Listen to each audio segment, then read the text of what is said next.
Hi, my name is Leela. I am one half of Now What Pottery Works, and I think it's time we have a little talk.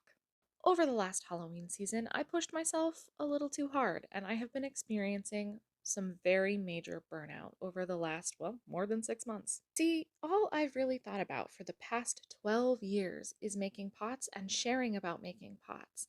And I'm really grateful that I've gotten to do so much of that. And I'm going to keep making pottery and keep sharing about it, but I think I have to reapproach the way I share and respond to content. See, I think my burnout comes in not from making the pots, not from sharing the pots, but from my desire to read and respond to every single comment.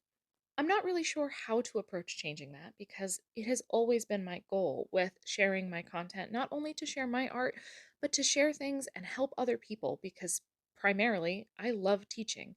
I love sharing all of the different little teeny tiny bits of things I've picked up and things that work for me and talking about why there is no one way to make pottery. And that requires responding to a lot of comments. But I think I have to set some limits for myself because if I'm going to get back into this and dive in and make all of these pots, I have to find a way to do it in a way that feels sustainable.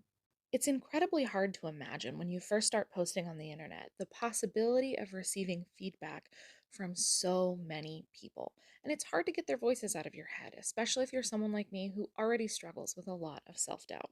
So, I have to figure out how I'm going to change this, but if you notice me being a little bit less responsive in the comments, that's why.